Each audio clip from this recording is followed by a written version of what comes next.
বড় চুরি হয়েছে এখানে, যে বিহারে আমরা দেখলাম যে আপনি তথ্য দিচ্ছেন টোটাল ভোটার হচ্ছে 7,42,00,000। আমাদেরকে প্রশ্ন তুলতে হবে, নির্বাচন কমিশনকে জবাব চাইতে হবে, তার কাছ থেকে জবাব আপনাকেই দিতে হবে।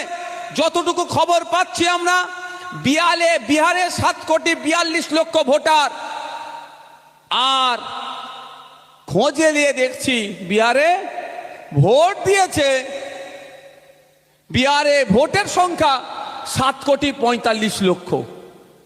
তো 3 লক্ষ কোথা থেকে আসলো? শুধু 3 লক্ষ বেশি নয়, আর একটা বড় চুরি হয়েছে এখানে।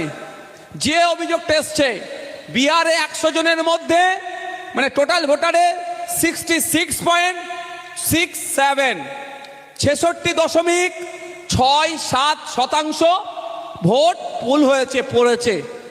তাহলে এখানে কি দেখা যাচ্ছে 7,42,00,000 ভোটার ভোট দিয়েছে 7,45,00,000, আর ওরা তথ্য দিচ্ছে যে ভোট কাস্ট হয়েছে, পোল হয়েছে 66.67, মানে প্রায় 2.5 কোটি ভোটার এক্সট্রা ভোট দিয়েছে।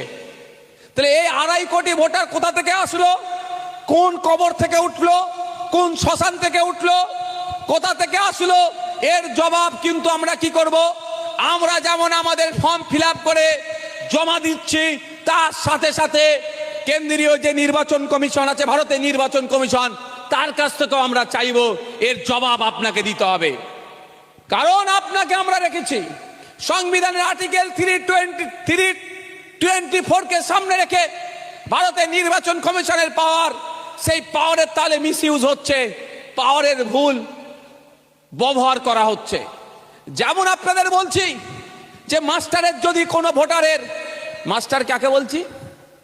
নির্বাচন কমিশনকে, না নির্বাচন কমিশন, আর ছাত্র ভোটার আমরা বলছি।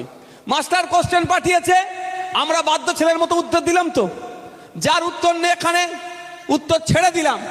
কিন্তু মাস্টার যদি আমার উত্তরপত্র নিয়ে ছেড়কারি করে, মাস্টার যদি দু চোখে দেখে, রবিউলকে একটা চোখে দেখছে আর নওশাদকে আলাদা চোখে দেখছে, রাইনুরকে একটা চোখে দেখছে আর তৌফিককে আলাদা চোখে দেখছে, তাহলে কি হবে?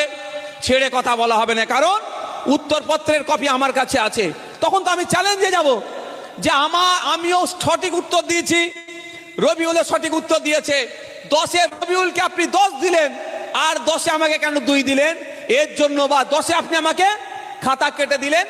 তার মানে কোনো বৈধ ভোটারের যদি অবৈধ